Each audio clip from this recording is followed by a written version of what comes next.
don't be here.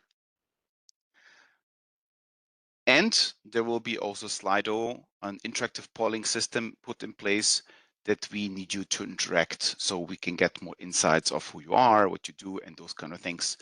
On the next slide, you can see our today's agenda.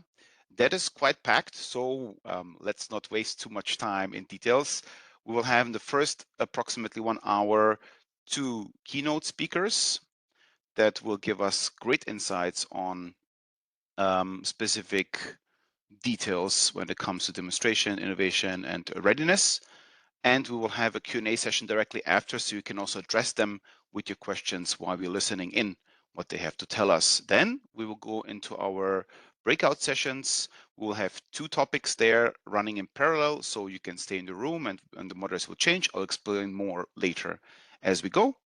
And then last but not least, we wrap up and have a small discussion on what happened and the next steps that we can take. And we will close the session with our coordinator. So this is our small agenda for today.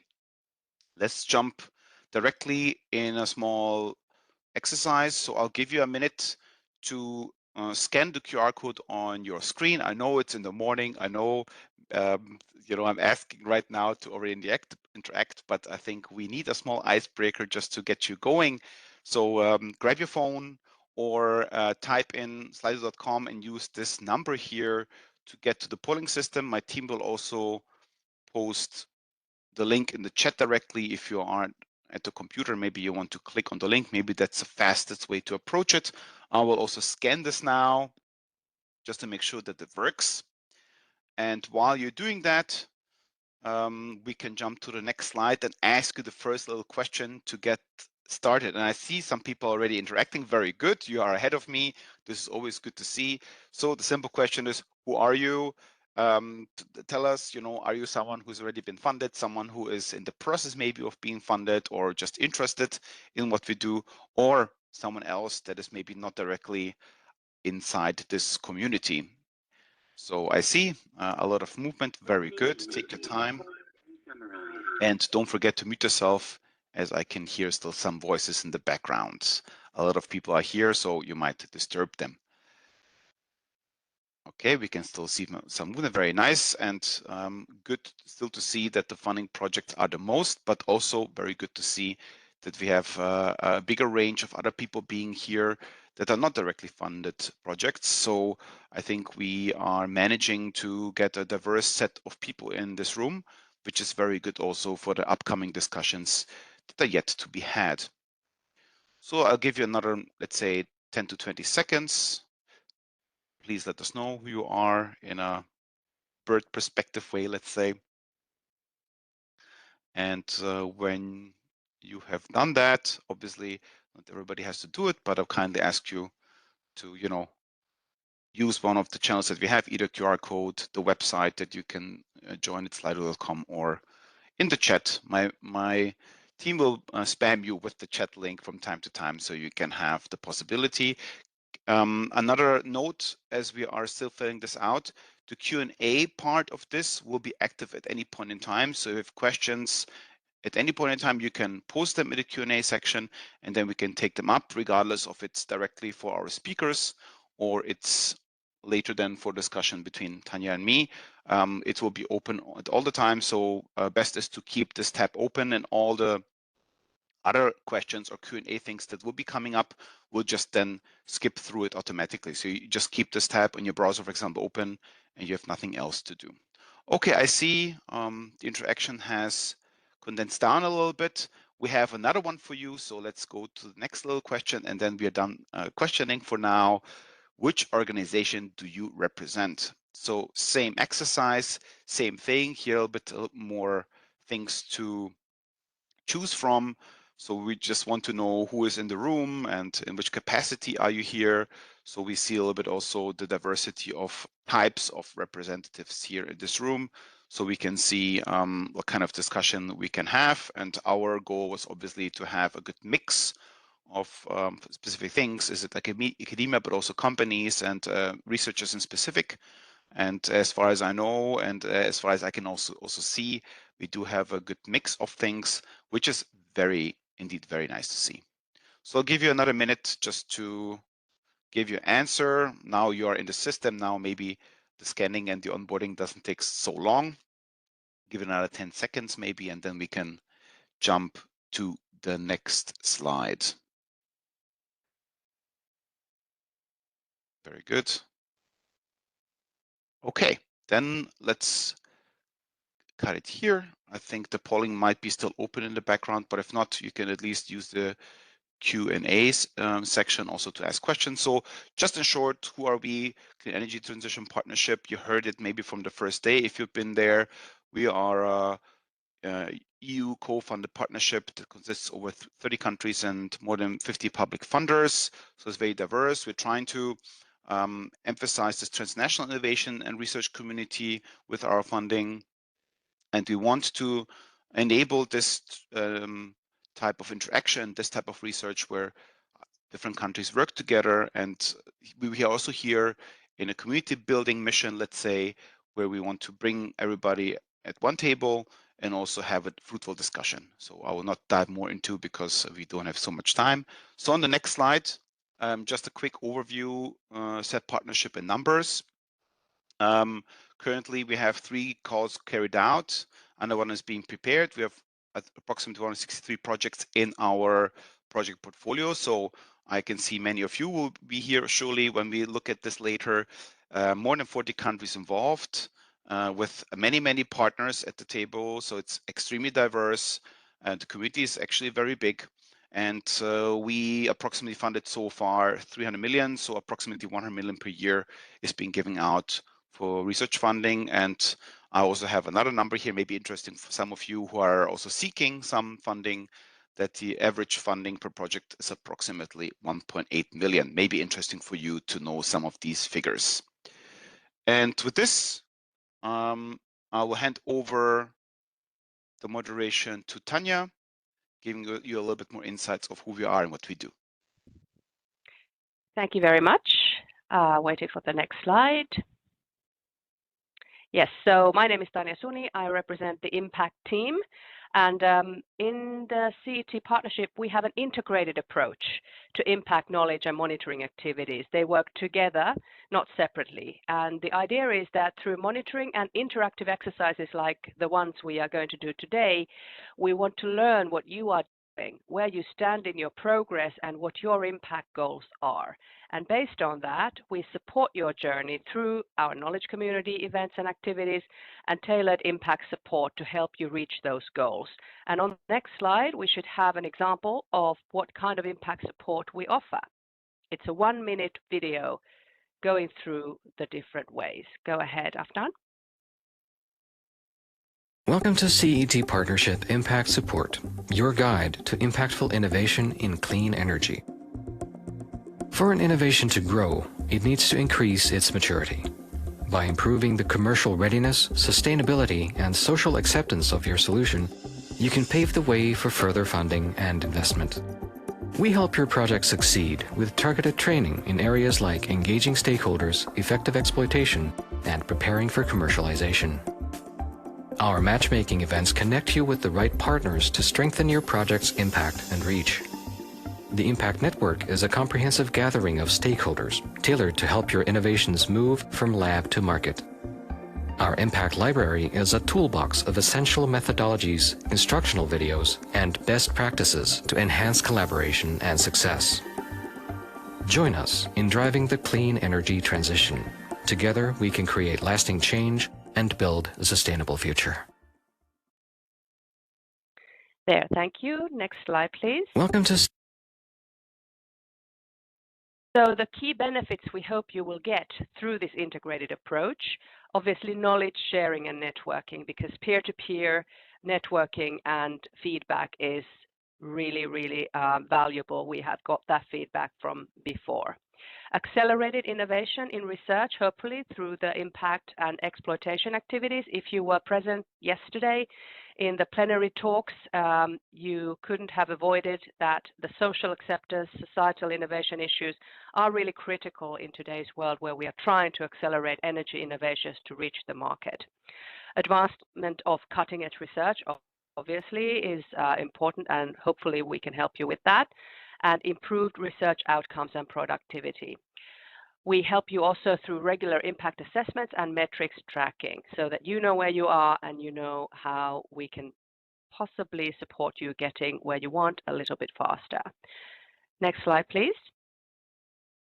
So you can join us and stay tuned through the website, where you can also find the links to the impact support methodologies and impact network, through LinkedIn, through BetoMatch, and through YouTube, where you can also find all of our training webinars. There are 5 at the moment, and the 6th one is coming on the 27th of November.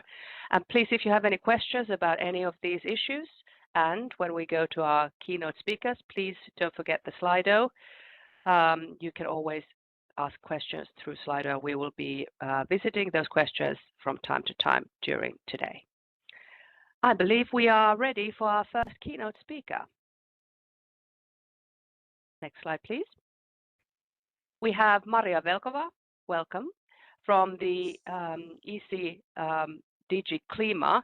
She's Deputy Head of Unit of Finance for Innovation and is here to talk to us a little bit about the Innovation Fund's perspective into what makes a demonstration investable. Go ahead, Maria. Good morning, everybody, and I'm really happy to be here with you to present just very briefly the Innovation Fund, but most importantly, some key messages I would like to pass in terms of preparations of your projects for a next level of demonstration, first of a kind, or even commercialization, because through our work in Innovation Fund on assessing such projects for funding, we have gathered quite a lot of knowledge, and not only in assessing them, but now following projects since 2020. So if you can go to next slide, which is actually next slide, that was the title slide. Yeah. So this is just the presentation of the Innovation Fund. I hope all of you actually by now have heard about the Innovation Fund, as the program is running since 2020. Our current mandate is until 2030, but we have already started the preparations for the following period until 2040. So we hope to have quite a lot of funding in the years to 2040 to support large-scale demonstrations and first-of-a-kind plans. What we are aiming at is projects actually that have an impact on emissions. So projects that have potential to reduce greenhouse gas emissions. So demonstrations of net zero technologies for climate neutrality in almost all sectors of the economy. And you can see here the energy intensive industries, renewable energy, energy storage, carbon capture, use and storage, and net zero mobility in buildings. And I can assume that if you're here with the Clean Energy Transition Partnership, you will be either directly eligible or eligible through the ability to provide clean energy. So hopefully very, very, very relevant funding source for your future steps. So next slide, please. Innovation Fund, actually, this is just a presentation of like different funding instruments that we have at EU level. This is not all of them, and many of them will change in the next programming cycle from 28. But what's important here is what we can support in Innovation Fund, and this is just as an indication that we can support projects starting from as low as technological readiness level 6, but going to 7, 8, and 9. And then commercial readiness level is from 2 to 5, so not fully commercial technologies that still need support. So I won't spend more time here because my next slides are more interesting for you, I believe. This is where we stand in more or less in the middle of this current programming cycle. We have already more than, around 13 billion euro in contracts and in 217 projects. So these are quite big projects. We have a very diverse portfolio from small, medium, and large scale projects. So actually, we can support almost any scale of projects. So, and for the moment, we're covering 27 countries. We have 3 more countries which are eligible because we have the EU and European Economic Area countries that are eligible. This means that projects, one very key thing for us is projects need to be on the territory of the EU/EEA countries. If you move to next slide, I have just a couple of slides on projects that have previously been funded from the Europe Horizon 2020 or even FP7 program, because I assume many of you are actually getting funding for research and innovation.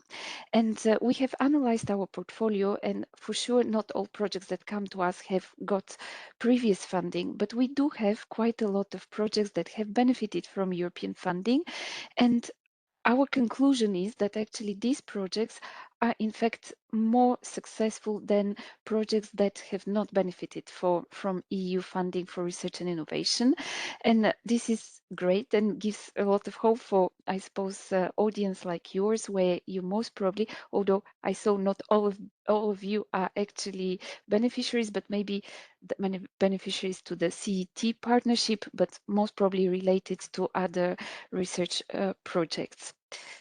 Going on to the next slide, we also analyzed why projects fail. I mean, we do this all the time in our application process because the application is heavy, we are oversubscribed, and we want to help applicants to prepare applications that are sound and that are successful. And our most difficult actually criterion, I didn't go into the details of the criterion, that's not the point here of this presentation, and there is plenty of information online that you can find about the program. And when we have calls, we also have info days. So if you're interested in funding, you really need to watch our info days and read very carefully the calls. But going back to the reasons for failure, the most difficult criterion for every project is maturity, project maturity, and project maturity is broken down into financial, technical, and operational maturity. And the most difficult from these 3 is the financial maturity. And not surprisingly, also for research projects that come and apply to Innovation Fund, this is the most difficult one. So I will go with my next slides actually to try and give you just a few hints on like where you need to pay attention already now, already when you working on your research projects, but thinking for the next scale on the technological readiness level, what you need to prepare actually. So if you go to next slide, diving into what we look into financial maturity, we look at there are many elements we look at, but one of them is the business plan. And business plan is obviously something that is the basis for a project that is not going to be entirely funded by grants, a project that needs to really starts being commercial. So business plan is very, very important. And this is where, I mean, a lot of things I'm going to say are common sense. However, you will not believe how many projects do fail on presenting a sound business plan. And the reason is actually that here you can see the reason summarized. Actually, what happens is applicants underestimate or cannot present sound estimates for the capital expenditure, for the operational expenditure. They don't explain how they are going to secure various contracts. The business model or concepts quite often are not credible, or they are over-optimistic on the revenue side, because what often you will be producing in the projects that come to us are producing are green products, for example. And even if green products is really great, it is not so sure that these green products actually can get green premium as well. So the credibility and justification of prices and volumes that can be sold on the market of these green products is like very, very important to look at. So let's move to the next slide, because I know I don't have too much time, and I just want to like point to a few elements that like are really, really important in like thinking about the next step, demonstration to commercialization. So financing plan. Financing plan, the key problem there is the financing strategy. Basically, how are you going to fund the project? And the grant is one element. An innovation fund I didn't mention, but we actually can pay 60% of the relevant cost, which is the funding gap. So you need to calculate your funding gap, how much money you need actually to more or less break even. And then from this funding gap, we can give as a grant up to 60%, meaning that, and this 60%, depending on the project, depending on the sector, corresponds to maybe 20% of your capex. It can be 10%, it can be 50%. It very much depends on the type of project that you're applying with, whether it's capex heavy or opex heavy. But in fact, we give only part of the funding. That is the key here to retain. And then this means that you need to find either loans or guarantees or equity, your own equity, the equity of your shareholders, to be able to go ahead and fund the project. And what we see with our projects is that actually a lot of them rely on equity. So having a sound financial strategy, the ability to secure the required funding, is like the prerequisite for being mature, actually to being assessed as mature. But also it's not a question only of the assessment with us, it's the question, once we sign a contract, projects have actually up to 4 years to reach final investment decision and financial close. So ability to really sign all the contracts with all the funders, all the contracts with all the suppliers, to all the permitting, there is time. But if you're not mature enough at application phase, it is quite likely that you will have great difficulties in reaching financial close. So that's why we look at this so carefully.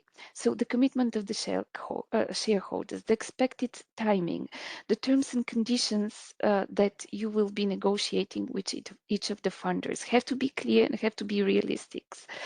So all the steps basically to reach final investment decision. So these are a few pointers on the financial plan. We move on to the next slide. This is just a summary slide. Actually, I'm not going to spend too much time on this. It's more like an advice, because it already repeats the business plan and the financial model. But through the evaluations since 2020, we have run quite a few calls.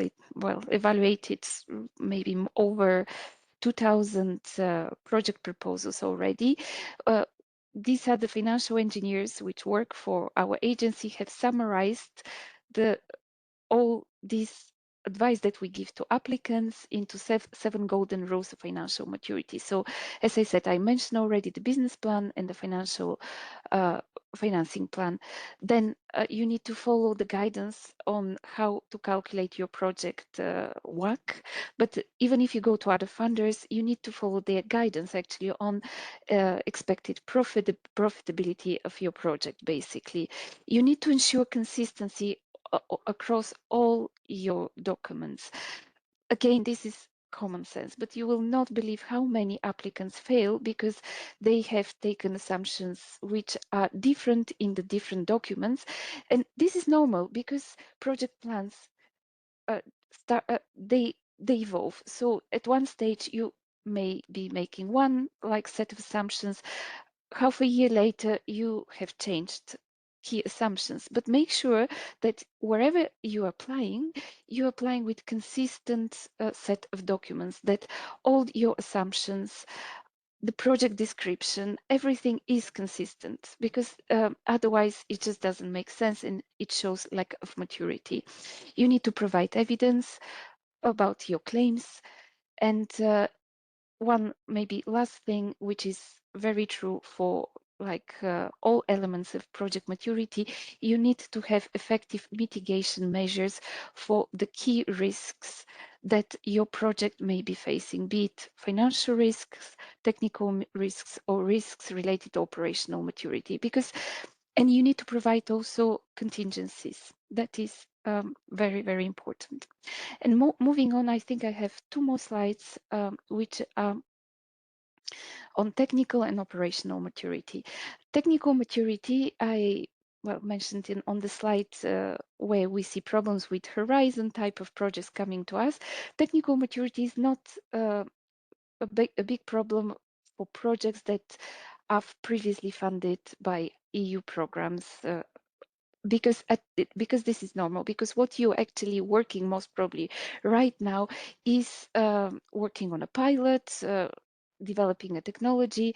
So technical maturity probably will not be so difficult for you, however very important, because we do see projects actually fail with us because they have not thought enough about technical risks and mitigation strategies, as I mentioned already before, about technical feasibility, about the claim technological readiness. Can you actually jump from one level to another? And obviously, projects need to have very strong engineering foundations. This, I doubt, will be happening to you. And what's really important is the clarity of the proposal and the sufficient level of detail, so it is really very clear to whoever is looking at the proposal what this is about, but also to you. And then my final slide is on operational maturity, something perhaps that's any project has to have project implementation plan, whether it's it doesn't matter whether it is a research project or commercial project. But what is actually becoming very, very different at the stage of commercialization is the permitting and licensing, because what we see where projects actually suffer with us, and this is after projects have signed grants, is the permitting. Permitting is super complex, no matter in which sector you're operating. And of course, depending on the sector, there are different types of permits that are needed, and a very early start on permitting would be very recommended, because permitting takes time, even if, like at EU level, actually at national level, we're talking a lot about permitting, about streamlining permitting and making it easier for projects. The reality on the ground, from what we see from our projects, is not that. Permitting really requires a lot of your attention once you move to large scale and commercialization. And with that, I think I will stop, and I'm ready. I will stay with you until the end of the session, and I can take questions if they are. Thank you very much, Maria. I know we are pressed with time, but I have to ask, you mentioned in the beginning that Horizon related projects have a really high success rate compared to other projects. Why is that? I'm thinking, is it because of the compulsory exploitation plan, or why do you think they have thought of these issues better than many others?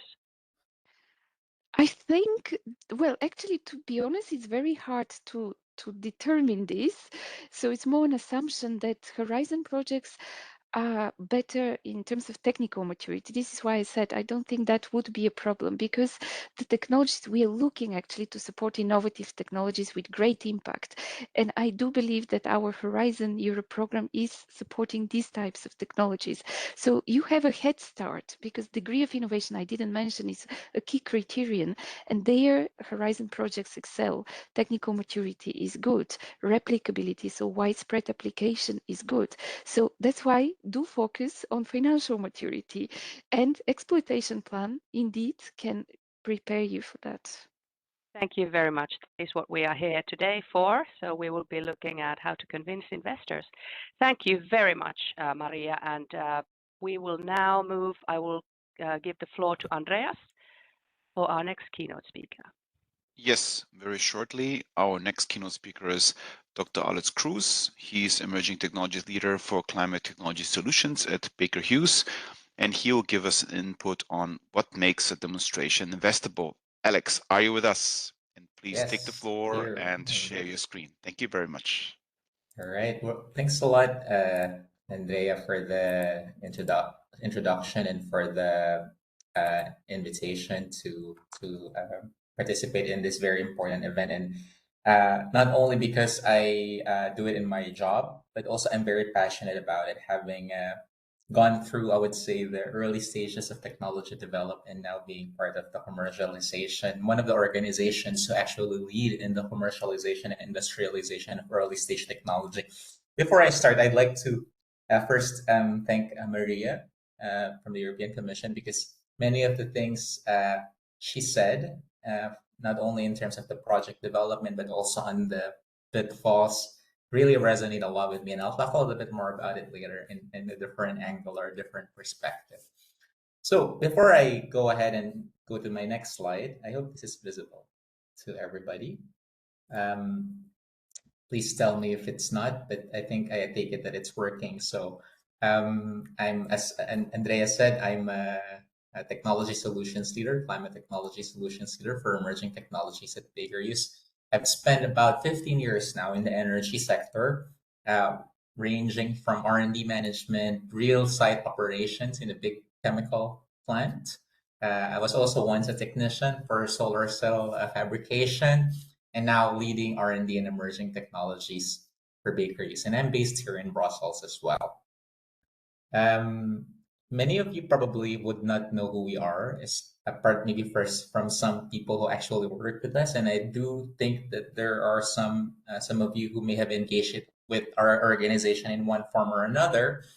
We are Baker Hughes. We are an energy technology company. We operate in more than 120 plus countries and with a sizable footprint, not only in terms of manufacturing facilities, but in terms of workforce as well. The two figures I'd like to highlight on this slide. So two figures. First is the investment that we always give in research and development. So that 643 million is actually just for 2024. So every year is around that range, the amount of financial resources that we invest in really commercializing and developing and kind of growing our technology base. And as you would see, concurrently with that, we have more than 1,600 patents granted for 2024 alone. So you can imagine the volume of the intellectual property that we're generating for developing climate technology solutions, core technologies for the energy sector and the industrial sector as well. My business unit is actually at the it's called Climate Technology Solutions.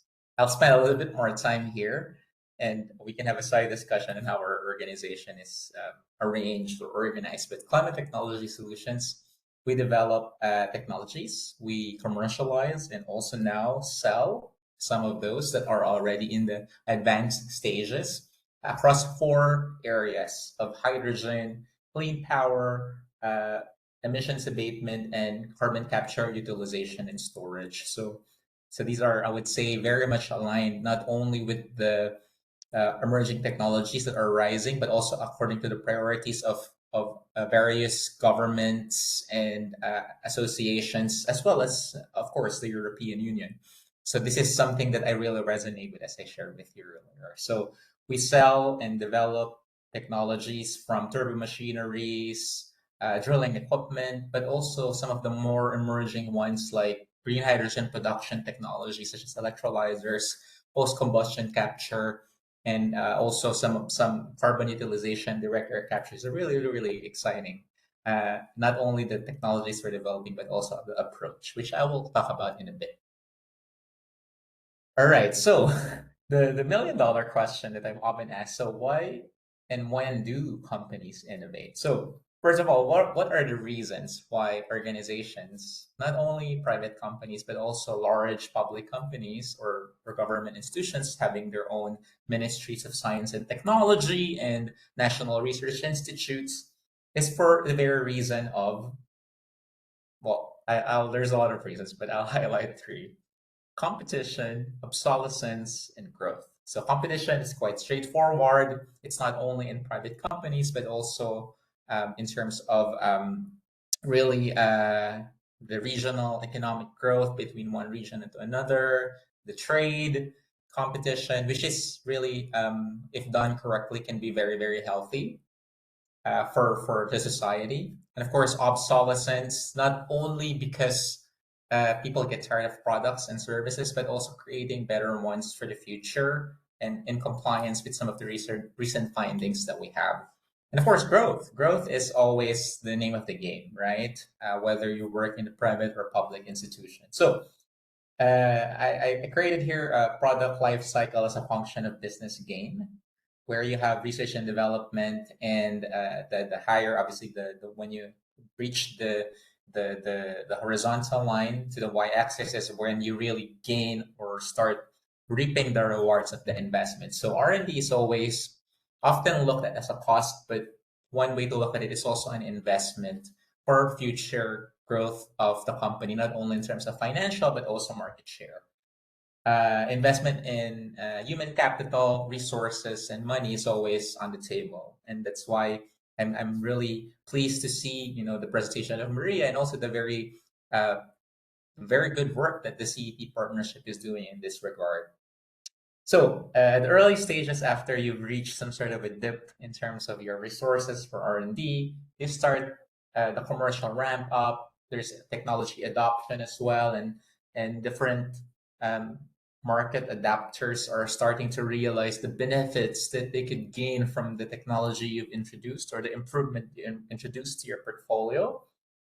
And there's this time where it's like, what we call it the prime time, right? This is the best time to sell your product, not only because it's been adapted by early adopters, but also all the pieces have to come together. Like, so the regulations that are in place to enable your market penetration should be there.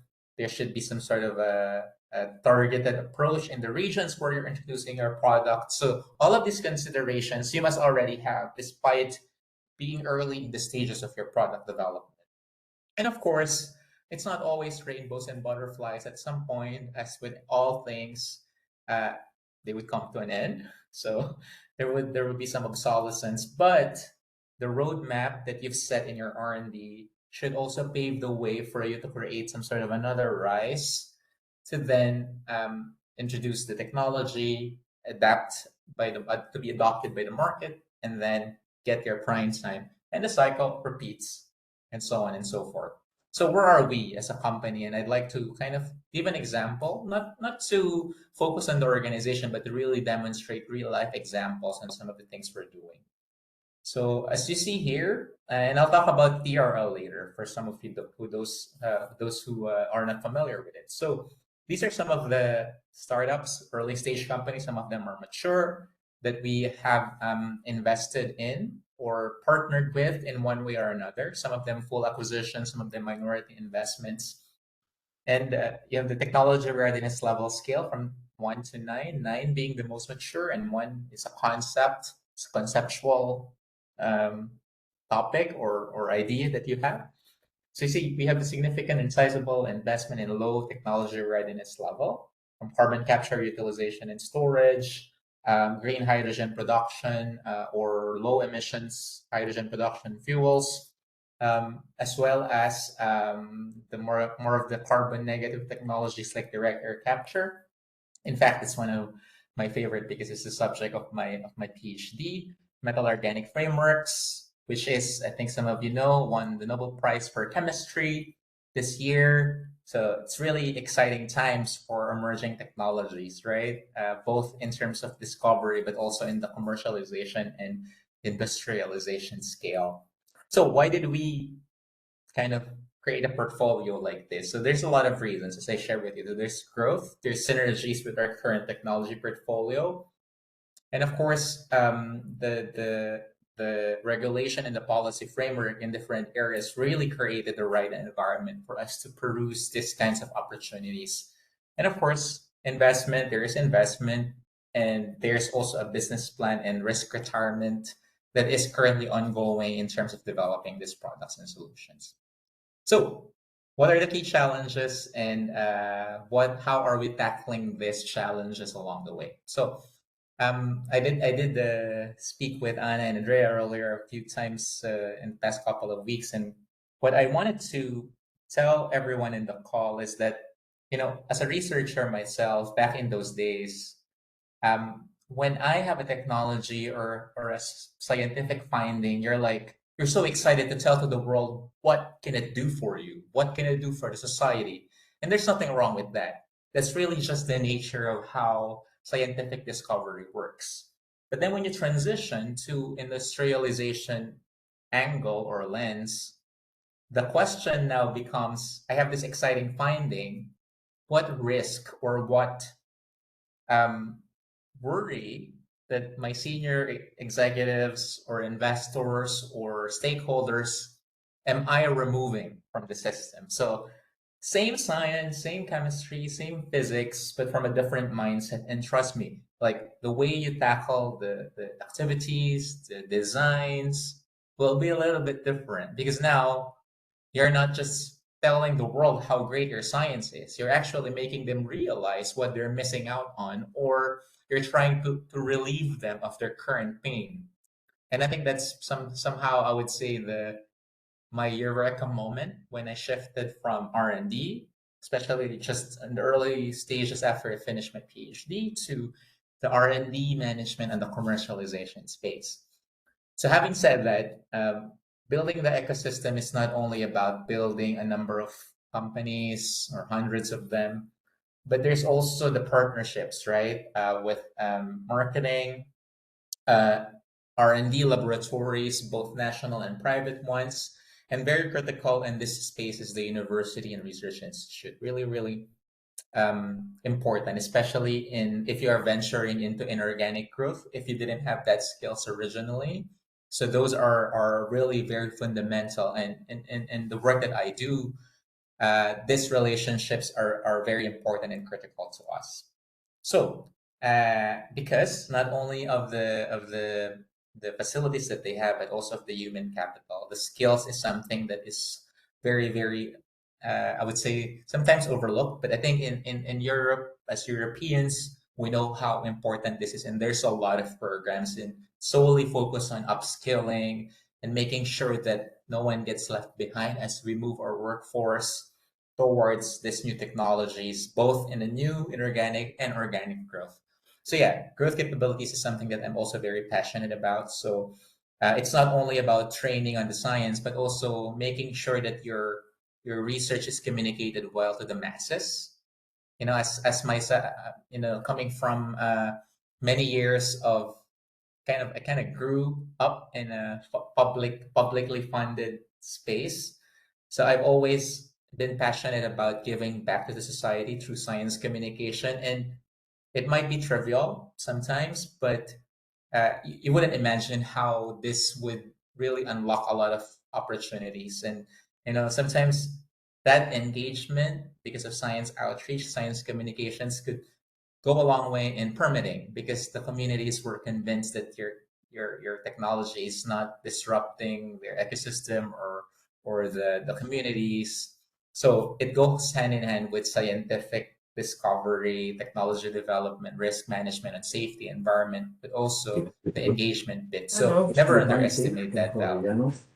To finally end my talk, just to maybe brush up a little bit on the technology readiness level, I did mention TRL 1 to 9. You see different colors from dark green, where really the huge investment in R&D's focus, where it's all about validation, experimental proof of concept, and formulation. So this is where I would say one would fail the most, and where we should fail the most. And the cost of failure is actually quite low. And as we transcend to the more mature ones, the trick here is, as you grow your technology maturity, you should also limit your parameters or your envelope, because there's a time where you really fix design parameters, design conditions of your system.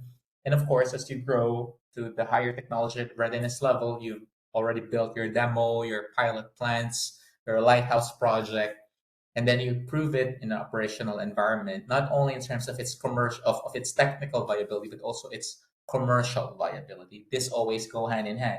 It's always that attached to the technology. Again, you're out there to say how great your technology is, but also the pain point you're removing. And when you reach the mature levels, it's always about the cost and the commercial viability of it. So to conclude, I'd like to say that there are a number of companies like ourselves who continue to invest in disruptive technology. For us to de-risk early concepts, not to miss out on the opportunities that the clean energy transition will give to us, but also in terms of skilling. So this is a way to also grow the skills of the society or organization. So this will be enabled by partnership, not only in providing assistance in testing and operating your facilities, but also in skills development. And finally, and equally important, is a robust policy framework is critical to drive innovation. And if all this comes together at the right place, at the right time, at the right opportunity, then really the possibilities are endless. Not everything will be successful, but the fact that we're all speaking here today gives us higher chances of really winning it in the tech space. So really thank you for giving me an opportunity to come here and somehow maybe create a spark or curiosity in some of you, especially for those in the early stages of their journey. Happy to have a brief conversation, but also feel free to connect with me on LinkedIn and we can have a follow-up, especially for those who are based in Brussels and nearby regions. Thank you, Alex, for this very insightful presentation. And now, as announced before, I would jump into our Q&A section of our interaction. So if we can open it, and we will already see a few questions here. Maybe we can also bring Tanya to the floor, so it's the four of us looking at what we have. So first, will there be access to the speaker's slides? I believe so. We will put things together in the documentation and provide you with what can be provided also from our speakers. So we will keep you updated on that shortly after. Give us a little bit of time to wrap up everything regarding the conference, but surely in a timely manner, you will receive some documentation where we can check one more time what was said today. So definitely we will make sure this is there. Then I see a second one. Are Swiss small and medium enterprise eligible for the CET partnership proposal calls? What Swiss agency is involved? Oh, this is a very specific question. To my knowledge, we used to have a Swiss partner. I'm not sure if the Swiss partner is still in the partnership. As you know, partnerships can develop in different directions. Some partners come, some partners go. So I'm not 100% sure in which capacity there are, but you can look up probably our updated funding partner list on our website and see which countries are involved. I don't know all by heart. I told there are more than 30. Things are changing from time to time. And I see also Tanya's hand, so maybe Tanya can give us also a little bit of an insight. And you're muted. I'm sorry, Tanya. I think you need to unmute yourself. Yeah, sorry, I have questions to the speakers. Thank you. If it's okay. Yeah, so thank you very much for these excellent keynotes. Really interesting. For Alex, I'd like to actually ask, so you've emphasized this de-risking and partnerships as critical for innovation, which was really interesting. But from your experience, considering that most of our projects that we fund in the CET partnership, they are low to mid TRL going to higher TRL. We have innovations that whose IP is still owned by the universities or research institutes, and we have ones that are owned by companies. So the IP is, of course, very important. But from your experience, what kind of evidence or signals from research projects like these or innovation projects like these would convince a large industrial company like you that a smaller RDR project or startup is a credible partner for a future demonstration? So what would you expect from our projects if they wanted to partner with you for a demonstration down the road? Yeah, thanks a lot, Tanya. And as you rightfully said, low to materials, there's still a lot of certainties, and intellectual property are either, it's an ecosystem from different segments. So I think the key, at least from those engagements I'm having with some of the organizations like the ones in the call, is that they have to do, number one, they have to do their homework, right? So the easiest way to win the attention of large corporations, investors, is to understand the current offering of the organization. So for us, Baker Hughes, we were traditionally pure oil and gas play. In fact, the previous name of the company before we transitioned out of General Electric was GE Oil and Gas. So we apart from the drilling equipment, we also sell turbines and compressors. So one would think if you have a technology that could either improve those, you have a coating technology, or you have a material that could improve the longevity of the turbine blades, or reduce the parasitic capacitance or the waste power because of some interconnection or electrical circuit that improve their interconnection, or maybe as crazy as integrating a solid oxide electrolyzer to a hydrogen gas turbine. So you've got the value proposition, right? You can run some high level numbers and see what percentage improvement that could then translate to cost reduction or revenue generation. I would say sometimes I miss on early stage companies. And yes, there's a lot of uncertainties, there's a lot of assumptions that you would make, but having that mindset really goes a long way when you're convincing stakeholders, especially if you only have 10 or 15 minutes of your attention in pitching events or in meetings. So if you get that value proposition right by doing the homework, it could really go a long way, despite having all the IP scattered or the technologies being so low maturity. Yeah, I hope exactly. that answers your question. Yes, definitely. There's actually a question for you as well in the Slido there. I don't know if you can see it, but Yes, the question I could see is, it. yeah, so some core modules require companies as part of any consortium. Actually, most of our core modules do that. And the question is, would you generally think this will help them to spark their thinking, as you put it just now, or would you make other recommendations? Absolutely. So I'll give you an example. We are participating in a European funded project. One of the recent ones it's called Sirius project. It's actually on high temperature electrolyzer. So if you think about the hydrogen market, it's kind of if it reached, personal opinion, it reached a point where it's a bit kind of reaching a point where it's not so popular these days because of the high costs.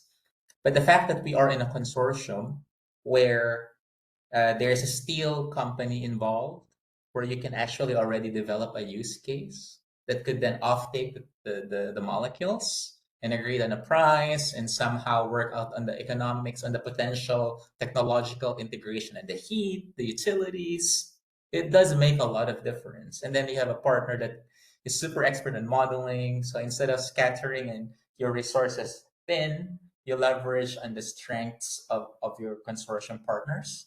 But I think the use case is really the ones that really gets it to the finish line. So really thanks to the European Commission for having these kinds of opportunities to form this consortia. And yeah, the fact that we have it, so we have to like really take advantage of it. So really think that way, especially for the early stage technologies or startups that we have on the call. Yes, thank you very much. If I may still, Andreas, do we have time for a question for Maria? Yes, please. We haven't heard anything from Maria. I would very happy be to hear something from her. So either you pick one or you have one, Tanya.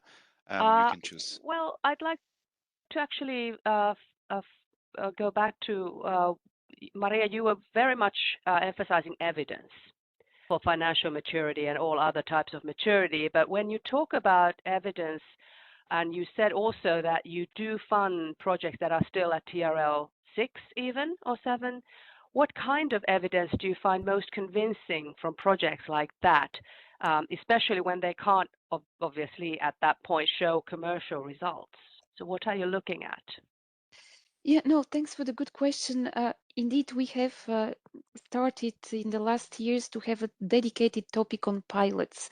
So in fact, our requirements on financial maturity are much lower for this specific topic. So we do look at the financial maturity in a different way. So what is most important is that the project can actually cover its costs, but we don't expect them to be commercial after the project. They can, it's very similar if you want to Horizon projects. So they have to show us ability to cover the CapEx and OpEx, but not necessarily revenue. So it's a different sort of topic. And for us, the difference with Horizon here is that we can actually provide much more funding.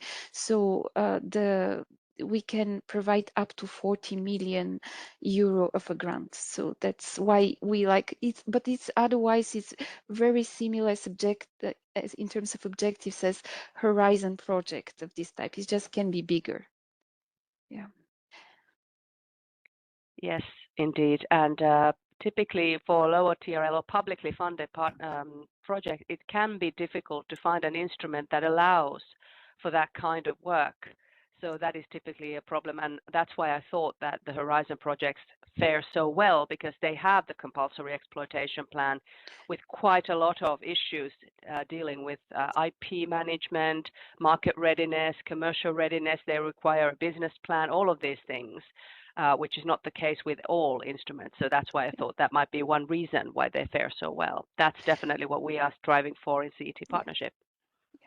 Maybe just to add here, because I think I should have mentioned that we have project development assistance as well, which can build on this exploitation plan, but really look into the elements that need strengthening, and that is managed by the European Investment Bank, and it's open to any actually eligible project for us. So you don't need to have applied to Innovation Fund. You don't even need to, well, promise that you will apply. It's the aim is to really increase the maturity of innovative technologies towards commercialization. And I will add a slide on that in my slide deck and send to you, so you can actually, so participants can have the contacts if they decide to benefit from this project development assistance. They can contact the EIB directly.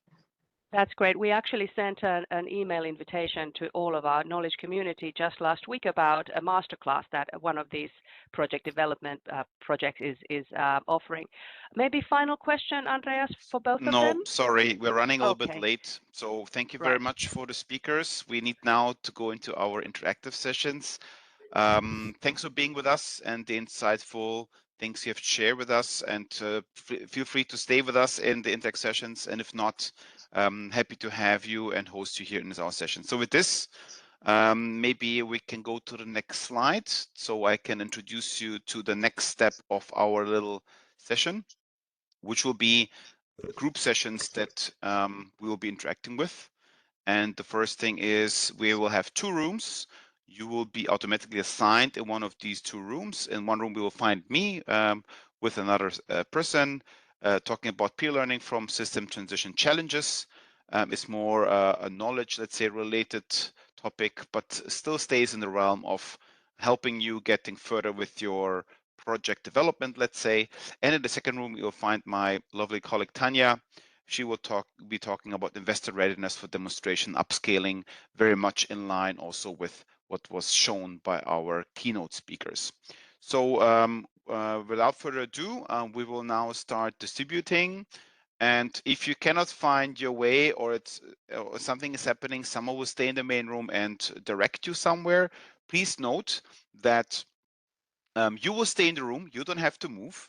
And Tanya and I, we will then be moving to the other room. So regardless of where you find yourself right now, you will see and work with both of us at a certain point in time. There will be 45 minutes in one session, a small coffee break, and then another 45 minutes. So in total, 105 minutes of interaction with some coffee in between. I'm looking forward to see you all there and to interact with you. And with that, we will start distributing people, and I'll see you in a minute.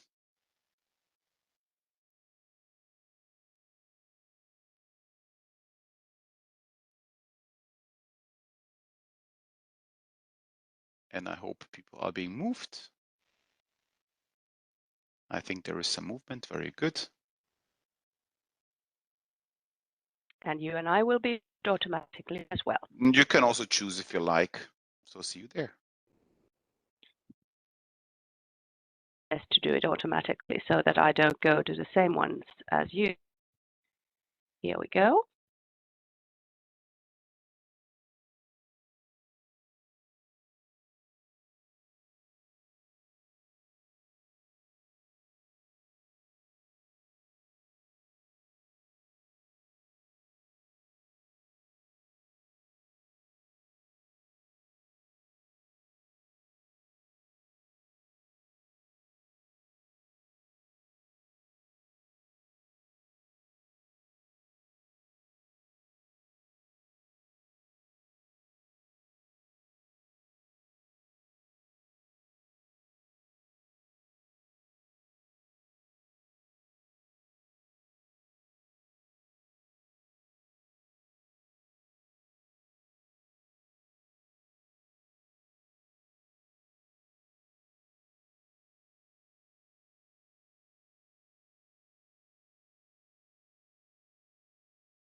And I think we will also, yes, we need to keep recording. And I hope you have been able to sit through both sessions. Tanya and I changed the rooms. This you surely noted when you had a different type of voice in the room. And in our small wrap-up session now, Tanya and I will give you a little bit of insights what we saw and learned throughout our, let's say, 90-minute discussions. Tanya, would you like to start or should I start? How would you like to do it? Can you hear me? Sorry, I was on mute. I didn't realize I had been put on mute when I moved here. So yes, thanks. We had a really nice 2 sessions, a lot of questions, and people were answering really diligently. It was interesting. So what we found was that most projects are clearly technically solid, early in validation or demonstration. So which is of course clear because these are CET partnership projects and that's what we fund. So they're often moving from lab to field testing. That's a critical moment where technology must start proving its value and not just functionality. And it was clear that the use cases were quite well understood and the potential customers were well understood and the value proposition was, well, it was quite generic yet, but it was there still. So I'd say that the user and market understanding, I maybe say that it was emerging, maybe fragmented yet. So teams have ideas and some early adopters, but it didn't seem like many had real evidence of market pull or structured customer insights. The weakest link was the business model. So most have only loose ideas about pricing of customers, but as we heard from our keynotes, demonstration projects should also demonstrate how the value flows within the innovation, not only how technology works. As you heard from Maria and Alex, both of them, the idea doesn't go forward if you cannot prove the commercial case. So this was what we intended to convey to you with this whole morning and all of the sessions. So this is really, really important. Social acceptance was quite well developed, it seems, and regulation, they were recognized. So many teams seemed very well aware of these factors and had even got some stakeholder feedback, but they hadn't yet mapped them systematically. And this is, of course, a key issue for future permitting and scale-up readiness. And as Alex said in his keynote, which I thought was really interesting, he said that science communication within the community is really important because that can actually speed up the permitting process when the community knows about the technology, knows about the solutions, has gotten familiar with them, and has maybe been able to voice their concerns. So they have been answered. So I'd say that commercial and market expertise at the moment, the final question, they are mostly external. Some of the innovations were company-led, so they obviously had that in-house. And we also had a research institute that had a lot of experience about this issue, so they had that expertise in-house also. So some research actors are building experience here. So I think that shows that research can really become an enabler of market readiness and not just a technology provider. So overall, I'd say that the projects and participants are strong in science and technology. But to become investable, they really now need to de-risk not only the tech, but the path to market, people, and policy. And that's exactly where CET Partnership can help. Thank you, Tanya. What a great wrap up. I'll try to live up to the standard with my session. We had very nice interaction, and we talked a little bit about where the projects are in the energy map, the energy system map, let's say, and we have observed that our projects are very much everywhere. And given that CETPartnership is trying to be kind of very diverse and covering everything, this is another proof that our projects are in all the little bits and pieces of the energy system, which is very nice to see. Surely there are no gaps when talking about, okay, do we have a little bit here and there in the energy system? Surely we have some projects working on specific things. It's nice to see that we have a big range of solutions. But then when we talked about what was learned so far, there is a lot of different aspects of the learning curve, obviously, and I'm not going to go in all the details, but a few things were mentioned, for example, that the things that they envisioned in the project and maybe the real application then along the way is sometimes very challenging to see. This is one thing. But sometimes also more time and more resources are needed because you write down something theoretical, obviously it's part of science, and then you figure out, oh, well, I think we need to rethink this a little bit and see how we can mitigate these risks that we have at hand. But there are also a lot of good learnings, that good cooperations among partners, good progress in the key tasks, good exchange on like this cross-border type of work, and between also different stakeholders from different industries, let's say, when they come together and trying to do something together.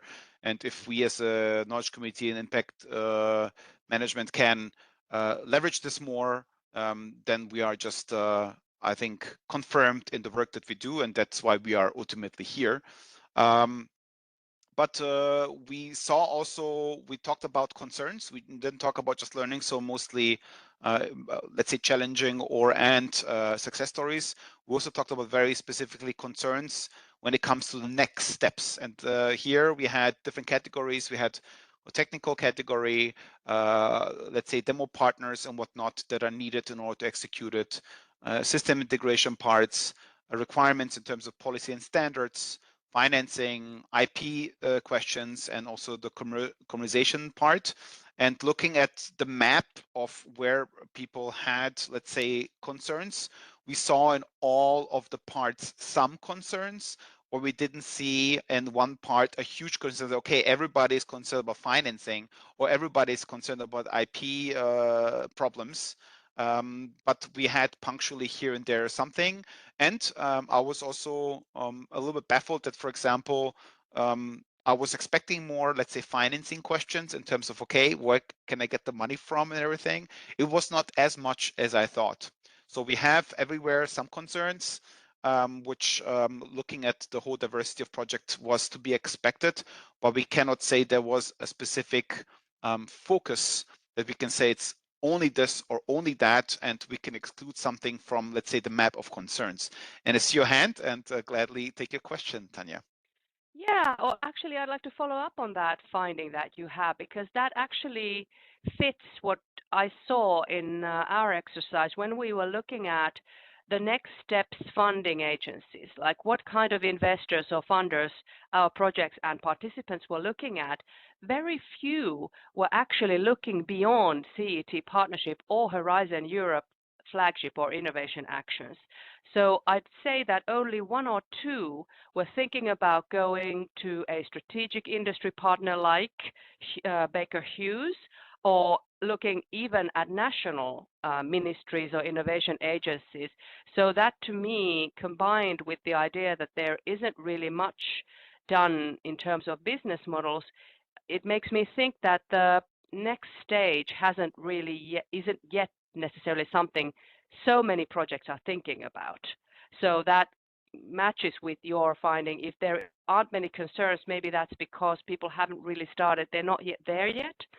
They haven't, met with all of those concerns that will then arise unless they prepare very well, the way Alex and Maria made clear in the beginning.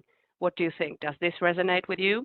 Yes, it does. And I have a very distinct use case, let's say, that was talked about in our session, where this specific project, let's say, uses, let's say, an addition to drilling. So it's let's say you drill some geothermal or near geothermal drills for some object, and they could improve these things so you can get more out of these drillings that you do anyways.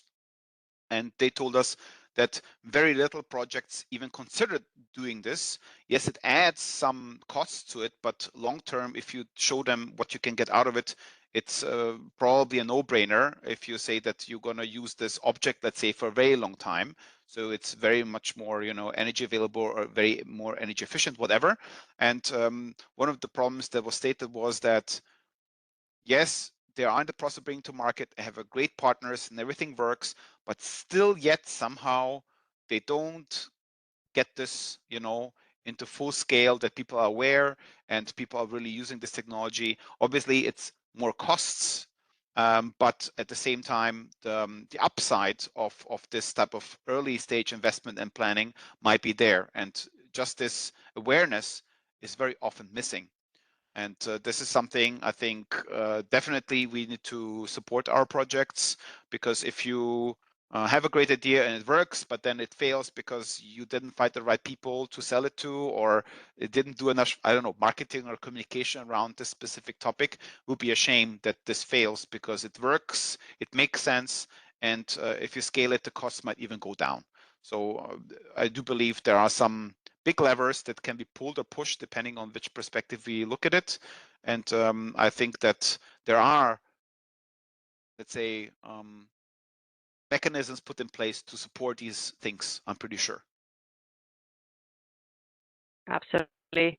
And maybe in the next, when we go forward to our question about how we can support our projects, I'm thinking that since the question about TRL level showed that the majority are still in validation phase, but some are looking at demonstration phase, but if at the same time they are not very aware of the different types of investors and funding opportunities, then that also tells me that they might be in need of partners in that regard. So maybe we could organize matchmaking, pitching and matchmaking events for partnering.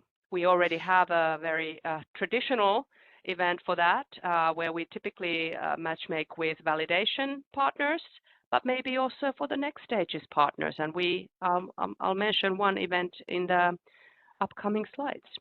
Exactly. And to get a good segue on this, what you said, we did do a small matchmaking exercise in the end of our session where we asked them what they need and what they can offer. And there were already some partners that said like, hey, I have a great access to different stakeholders, DSOs, TSOs, different stakeholders, demo sites, whatever. Please contact me. Maybe I can help you out with finding the right person for the right job, because maybe there's an element missing in what you're doing or what you're planning on doing.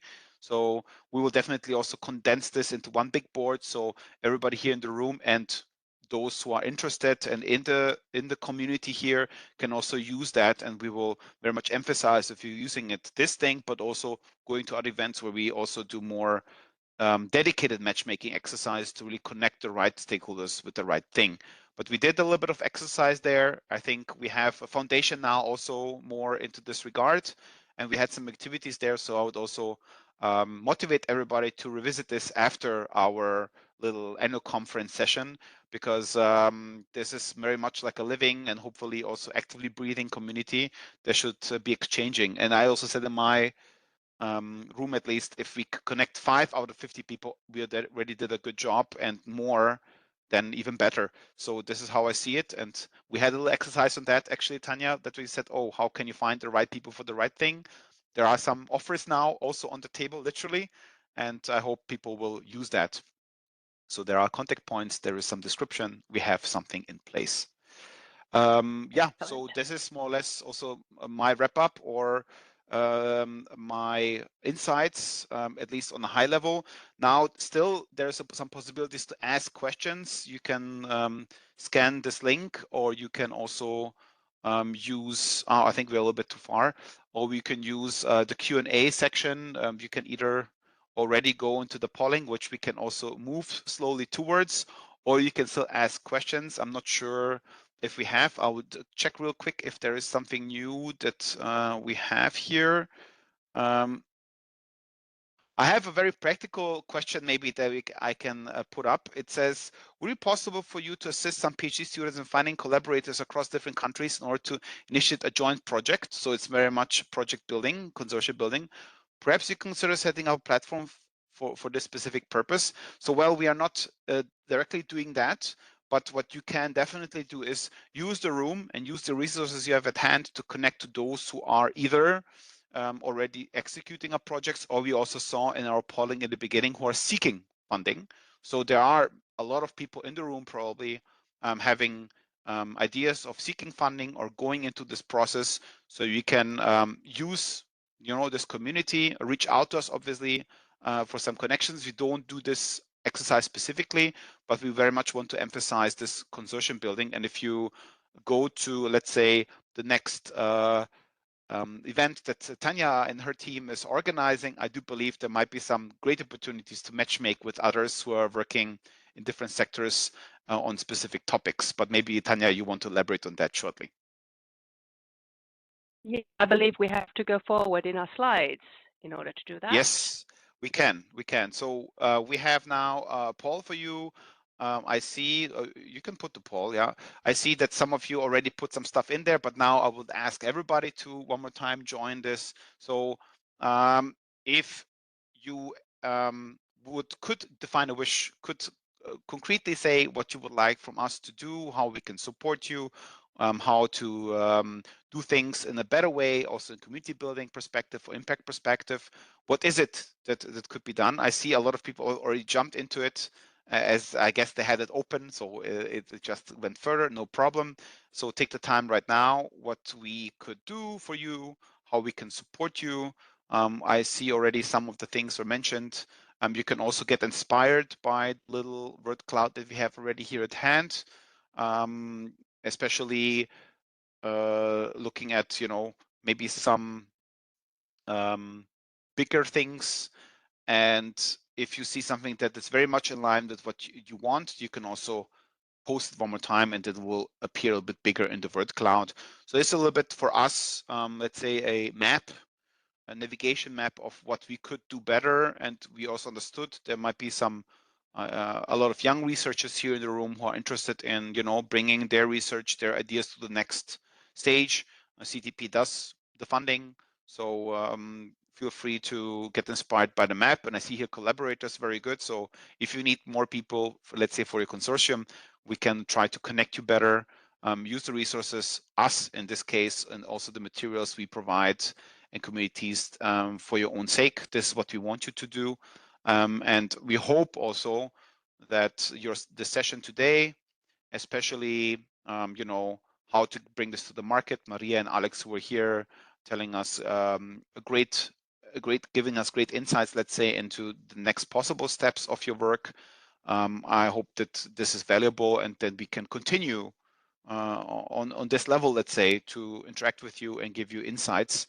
And yeah, so please contribute more, get inspired by the words that are here, or create new ones, so we can just use this also a little bit as a guidance map for us, because as you can imagine, looking at the projects, we have them all across the whole energy system. It's a little bit challenging to navigate it, but we see a common denominator, collaboration, communication, and maybe, everything in between. The people mostly, these things we can definitely support you with, and I'm sure that it works. And how to contribute to the poll? Well, either you scan the QR code on your screen with your phone. This is one part. The second part is you go to slido.com and type in this code, or surely there is also in the chat somewhere a link that you can click, and then in the browser this thing should pop up. So this is the way that you can interact with us for now. And while maybe the last ones are doing their work, maybe we can slowly, so thank you very much for the contribution. We can slowly jump to the next slide to give you a little bit of a wrap up and what's next to expect from us. So we will provide a documentation, a thorough documentation of what we have done today. I promise that the presentation in some form you'll receive, so stay tuned. You'll have this as reference points. We will look into our Q&A section that you have also provided some questions. If there is something open, we will try to give you some answers, either through our keynote speakers. Maybe we write them another email and ask them to maybe answer 2 or 3 things. I think we can do that. So we will try to do it in a comprehensive way. And there will be also a small survey about the whole experience of the annual conference for you, because as you know, we want to improve things as we go. And it's also important to us to receive feedback regardless of what kind of feedback it is. And if you have critical points, please note them. That's the only way how we can improve. And we are very much looking forward to this feedback, because we will take this seriously and we want to improve our future events. And on the next slide, A small reminder of, let's say, the next interesting upcoming events. I will just introduce the first one. Maybe you already have heard about it. This is our first working group meeting this year, and the topic will be system integration in the energy sector. So this will take in place mid of November. You have either been invited already or not, but we will have this on the website, and the registration process is open as we speak. And maybe the two other things Tanya would like to elaborate on. Yes, sure. So as I hinted at before, we have a training webinar coming on demonstration and investor readiness on 27th of November at 1 to 2:30, and registration will open next week on B2Match. And then we also have an investor sparring session on the 13th of January for interested projects, and invitation round will open in November. So you will get a one-on-one sparring from real life investors privately online if you are interested in this. I also put, because the word cloud mentioned guides and information, I put 3 links in the chat right now. I put one on the our website where you can find information in general about impact and exploitation, and then specifically to our exploitation guidelines, which are quite informative, and to a self-assessment tool about market and commercial readiness. So that tool is pretty handy if you want to kind of self-assess where you are at in terms of convincing your investors. So this sort of tools we have for you, and hopefully see you in these upcoming events. Thank you very much, Tanya. And remember, for those who are already part of the CETP, let's say, project family, you have access to Disco, or at least registered there. We will put also documentation there. There's also all these connection points to the events, to some documentation, but also some of the capacity building, let's say, parts that you can use in order to improve or test things that Tanya mentioned. Most of these things can be also accessed in some way through our platform. So I can just emphasize here that you should make sure that you're there, so you have the complete view of what we can offer you. And with this, we can slowly go to the next slide, just as a small reminder that when you have questions regarding either this event or anything regarding maybe your work, CETPartnership, you can always reach out to us at Knowledge Community at CETPartnership. Depending on your type of question, then we will direct that to some of the people you can see here. Today, you see more Tanya and me in the foreground, but there's also other people in the background. So maybe you have already some interactive in some way with them. And don't hesitate to reach out to us with your inquiries. We will get back to you as soon as possible.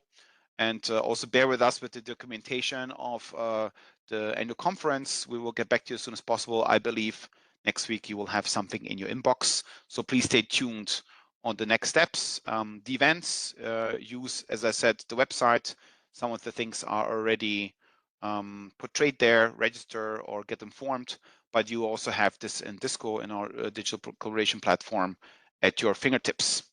And with this, I would like to thank you from my side, or from our side, Tanya, if I may, that you're with us. I think it was very plentiful and fruitful and insightful conversations and discussions that we had.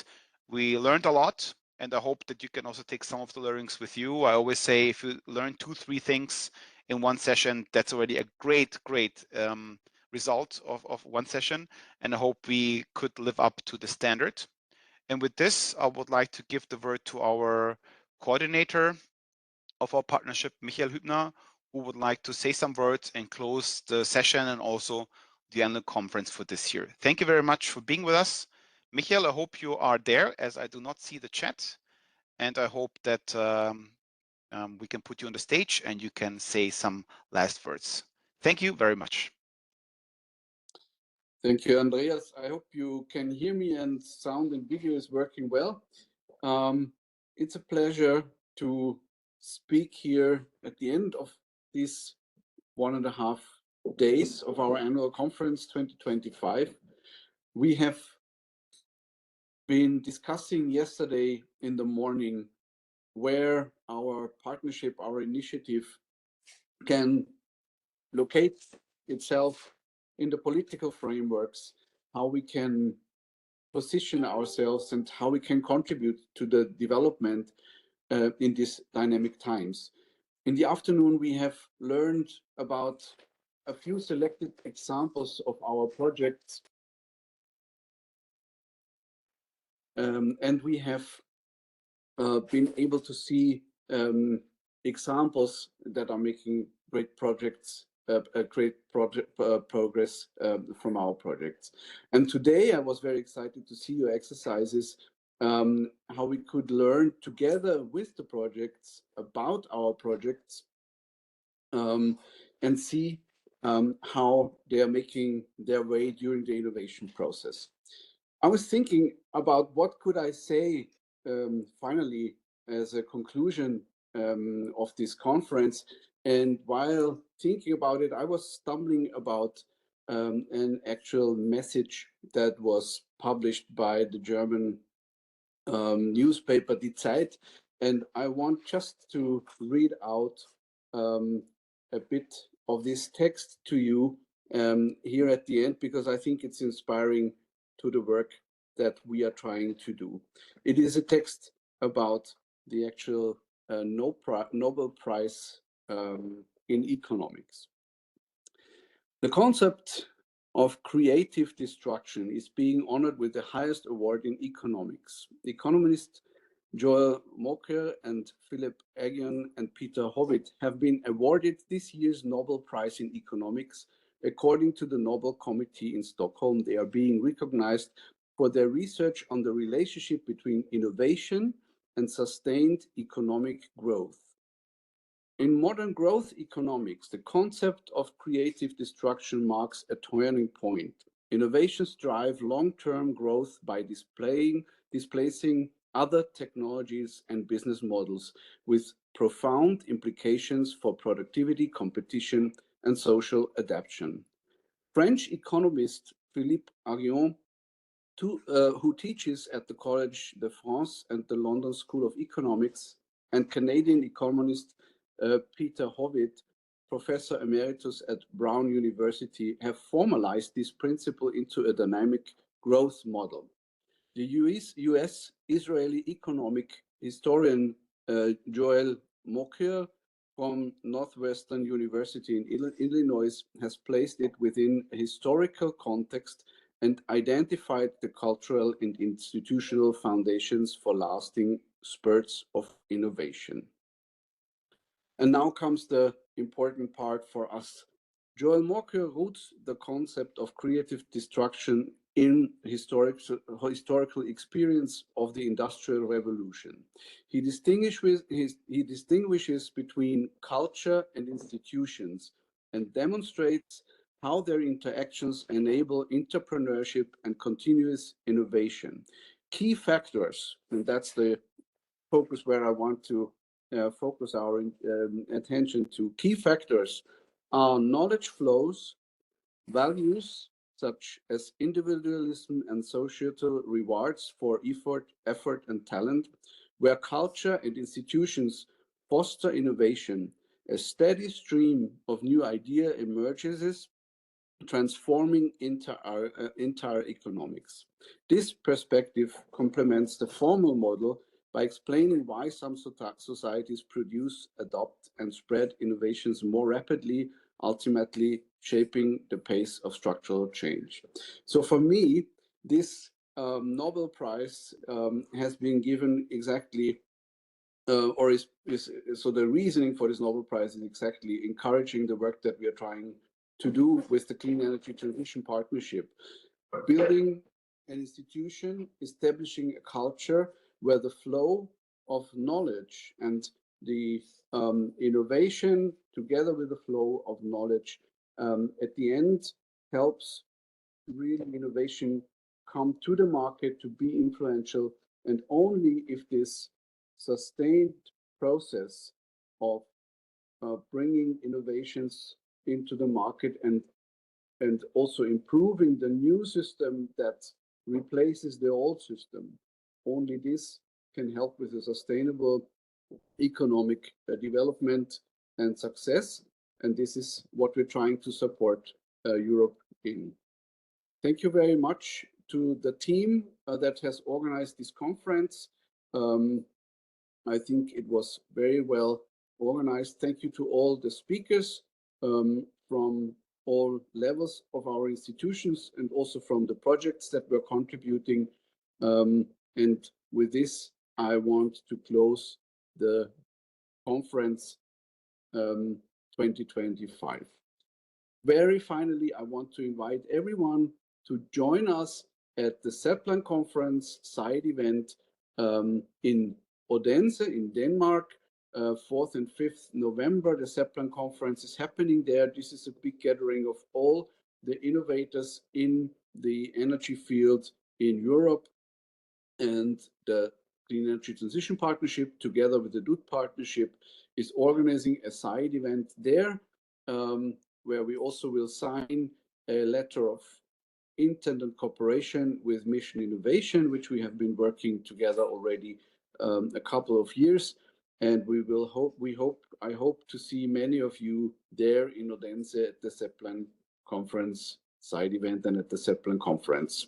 Thank you very much, and see you soon. Goodbye. Thank you. Bye. Thank you. Bye bye.